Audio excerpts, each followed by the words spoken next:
Assalamualaikum warahmatullahi wabarakatuh. Salam sejahtera bagi anak-anak semua. Sebelumnya perkenalkan terlebih dahulu, nama Ibu Dewi Hariro yang sehari-harinya bertugas di SMP Negeri 2 Peterongan mengajar mata pelajaran IPS. Anak-anakku sekalian, pada kesempatan ini Ibu akan menemani anak-anak belajar IPS, khususnya anak-anak kelas 8, yaitu dengan tema mobilitas sosial. Tema mobilitas sosial yang akan kita pelajari ini nanti meliputi materi. Yang pertama adalah pengertian mobilitas sosial, yang kedua bentuk-bentuk mobilitas sosial, ketiga faktor pendorong dan penghambat mobilitas sosial, keempat saluran-saluran mobilitas sosial, dan yang kelima dampak mobilitas sosial. Siap belajar anak-anak ya? Nah, kita mulai pada materi yang pertama, yaitu pengertian mobilitas sosial. Mobilitas sosial berasal dari bahasa Latin, yaitu dari kata mobilis dan sosial. Mobilis itu berarti mudah dipindahkan atau banyak bergerak dari satu tempat ke tempat yang lain. Sedangkan sosial artinya seseorang atau sekelompok warga dalam kelompok sosial. Jadi mobilitas sosial ini berarti perpindahan posisi seseorang atau sekelompok orang dari lapisan satu ke lapisan yang lain. Anak-anak, lapisan ini bisa juga diartikan dengan status sosial. Jadi saya ulangi lagi, mobilitas sosial berarti perpindahan posisi seseorang atau sekelompok orang dari lapisan satu atau dari status sosial yang satu ke status sosial yang lain. Jelas ya? Nah, sekarang kita lanjutkan pada materi yang kedua, adalah bentuk-bentuk mobilitas sosial. Bentuk-bentuk mobilitas sosial secara umum dibedakan menjadi dua, yaitu bentuk mobilitas vertikal dan bentuk mobilitas horizontal.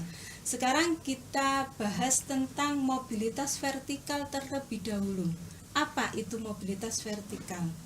Mobilitas vertikal itu adalah perpindahan seseorang atau sekelompok orang dari lapisan satu ke lapisan yang lain yang tidak sederajat.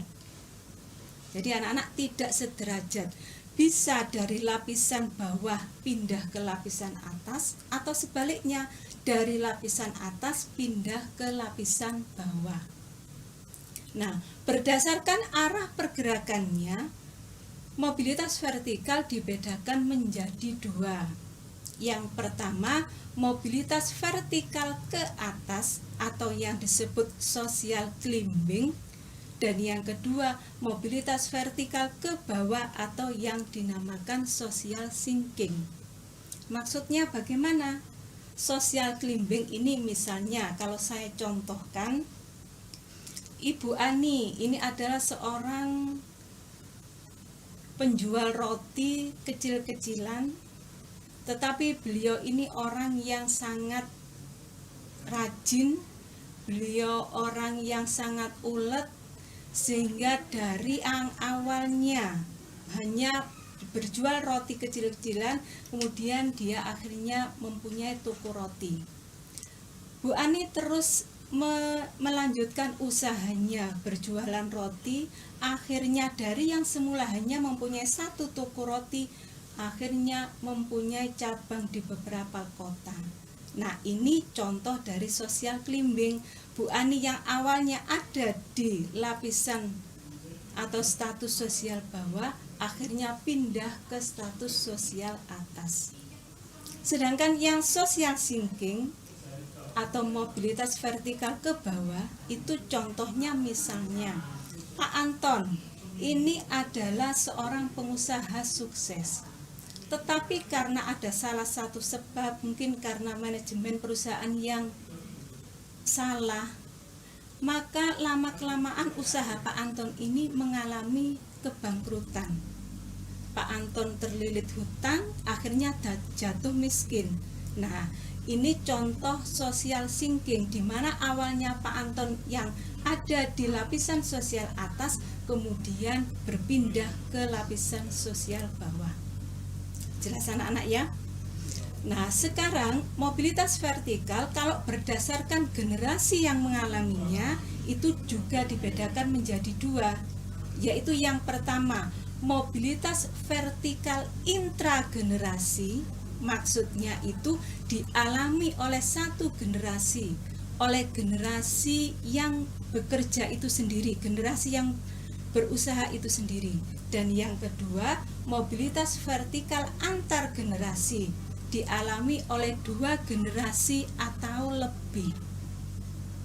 Jadi, keberhasilan mobilitas sosial generasi tersebut itu tidak terlepas dari generasi sebelumnya. Jelas anak-anak? Nah, sekarang kita lanjutkan pada mobilitas horizontal. Apakah yang dimaksud dengan mobilitas horizontal itu? Mobilitas horizontal itu adalah perpindahan posisi seseorang atau sekelompok orang dalam lapisan yang sama atau yang sederajat. Seperti halnya mobilitas vertikal, mobilitas horizontal juga dibedakan menjadi dua berdasarkan generasi yang mengalaminya, yaitu mobilitas horizontal intragenerasi.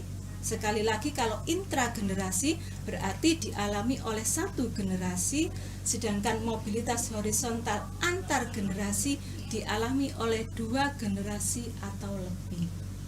Nah, anak-anak, untuk lebih memperjelas apa yang Ibu jelaskan tentang bentuk-bentuk mobilitas sosial, ini ada beberapa contoh. Nah, mungkin dari contoh ini nanti kalian akan lebih memahami apa bentuk-bentuk mobilitas sosial.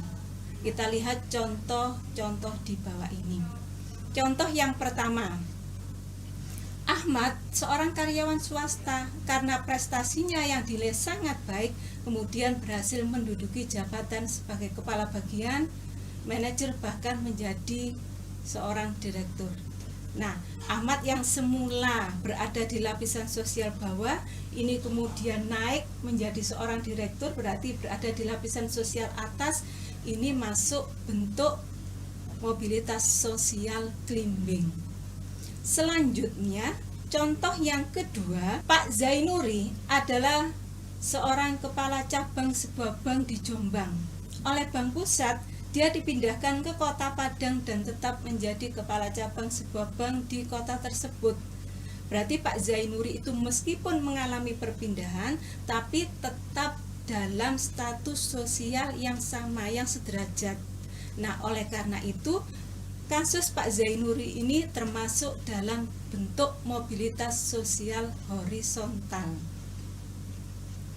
Contoh yang ketiga, Pak Tarjo, seorang tukang becak, pendidikannya hanya sampai SD. Namun beliau berhasil membiayai pendidikan anaknya hingga menjadi orang yang sukses. Nah, kesuksesan anak Pak Tarjo ini tidak terlepas dari generasi sebelumnya. Dari siapa? Ya, dari Pak Tarjo sendiri. Oleh karena itu, kasus dari Pak Tarjo ini masuk contoh mobilitas vertikal antar generasi. Contoh yang terakhir, anak-anak, Pak Gayus, seorang pengusaha perkebunan teh yang kaya raya. Ia ingin mengembangkan usaha baru, yaitu bisnis pertambangan. Namun tidak berhasil, bahkan usahanya terus merugi hingga akhirnya mengalami kebangkrutan dan jatuh miskin. Contoh Pak Gayus ini yang semula seorang pengusaha sukses, berarti ada di lapisan atas, kemudian mengalami kebangkrutan dan jatuh miskin. Ini adalah contoh social thinking. Itu tadi anak-anak beberapa contoh, semoga menambah pemahaman kalian mengenai bentuk-bentuk mobilitas sosial. Sekarang menginjak materi yang ketiga, yaitu faktor pendorong dan penghambat mobilitas sosial. Kita bahas dulu mengenai faktor pendorongnya. Apa saja faktor pendorong dari mobilitas sosial? Yang pertama adalah faktor struktural. Faktor struktural ini maksudnya adalah struktur masyarakat Indonesia itu sangat terbuka bagi adanya mobilitas sosial. Orang dari kalangan status sosial rendah pun bisa melakukan mobilitas sosial yang setinggi-tingginya apabila dia memang mampu dan dipercaya untuk itu. Misalnya, seorang dari kalangan bawah mempunyai cita-cita ingin menjadi kepala daerah atau presiden misalnya. Itu bisa asalkan dia mampu dan dipercaya untuk itu, karena sistem negara kita adalah demokrasi. Sehingga menjadi seorang pemimpin itu tidak didasarkan pada keturunan. Faktor yang kedua adalah faktor individu. Anak-anak, tiap orang itu pasti mempunyai bakat, mempunyai kemampuan, bahkan mempunyai keterampilan yang tidak sama antara satu orang dengan orang yang lain. Nah, keberhasilan seseorang menduduki status sosial tertentu itu ditentukan oleh individu itu sendiri, ditentukan oleh kemampuan seseorang itu sendiri. Faktor yang ketiga itu adalah faktor sosial. Faktor sosial ini maksudnya diawali dari ketidakpuasan seseorang terhadap status sosial di mana dia berada sekarang. Ini mengakibatkan seseorang itu akan berjuang dengan sekuat tenaga agar bisa naik ke status sosial yang lebih tinggi. Faktor yang keempat adalah faktor ekonomi. Anak-anak, apabila seseorang berada dalam perekonomian yang baik atau katakanlah berada pada status sosial yang baik, maka dia akan lebih mudah memperoleh modal, memperoleh kesempatan, memperoleh pendidikan yang berkualitas, sehingga dia akan mudah untuk melakukan mobilitas sosial. Yang kelima adalah faktor politik. Bagaimana faktor politik ini bisa menjadi pendorong bagi mobilitas sosial? Faktor politik ini berhubungan dengan kondisi suatu negara. Kita patut bersyukur berada di negara Indonesia di mana kondisi politiknya relatif aman, sehingga ini berpengaruh pada mobilitas sosial warganya. Karena apa? Karena apabila salah satu dari wilayah Indonesia, misalnya ini ya, mengalami kerusuhan atau ada pemberontakan, maka konsentrasi pemerintah itu akan tertuju bagaimana cara mengatasi kerusuhan itu. Sehingga program untuk meningkatkan kesejahteraan rakyatnya akan terganggu. Nah, ini akan menjadi hal yang mempengaruhi terjadinya mobilitas sosial. Terakhir, faktor keenam adalah kemudahan dalam akses pendidikan. Apabila pendidikan yang berkualitas mudah didapatkan, tentunya seseorang akan mudah untuk melakukan mobilitas sosial berbekal dengan ilmu pengetahuan yang dimilikinya. Sebaliknya, apabila pendidikan yang berkualitas sulit didapatkan, maka akan menghambat seseorang itu untuk melakukan mobilitas sosial karena kurangnya penguasaan ilmu pengetahuan. Ini anak-anak 6 faktor pendorong terjadinya mobilitas sosial. Sekarang kita lanjutkan pada faktor penghambat. Apa sih faktor penghambat mobilitas sosial? Yang pertama adalah kemiskinan. Kita tahu kalau dalam kondisi kurang mampu, kondisi miskin, tentu sulit untuk mendapatkan kesempatan, mendapatkan modal, atau mendapatkan pendidikan yang berkualitas, sehingga sulit bagi seseorang untuk melakukan mobilitas sosial. Faktor penghambat yang kedua adalah diskriminasi atau pembedaan perlakuan. Ini biasanya dikarenakan perbedaan suku, perbedaan agama, ras, dan antar golongan. Nah, Ini anak-anak faktor pendorong dan penghambat mobilitas sosial. Sekarang kita lanjutkan pada materi selanjutnya, yaitu saluran-saluran mobilitas sosial. Saluran-saluran mobilitas sosial yang pertama itu adalah pendidikan. Ini adalah saluran yang sering digunakan bagi seseorang untuk melakukan mobilitas sosial. Karena apa? Karena dengan dia berhasil memperoleh pendidikan yang berkualitas, berhasil memperoleh pendidikan yang tinggi, ini merupakan satu cara untuk bisa meningkatkan mobilitas sosialnya. Yang kedua, organisasi politik. Organisasi politik ini maksudnya seseorang bisa meniti karir dari organisasi politik yang diikutinya. Misalnya, ini ada seorang dari lapisan sosial bawah. Kemudian dia ikut dalam salah satu organisasi politik, dan karena dirasa dia mampu, melalui organisasi politik ini dia dicalonkan menjadi kepala daerah misalnya dan berhasil.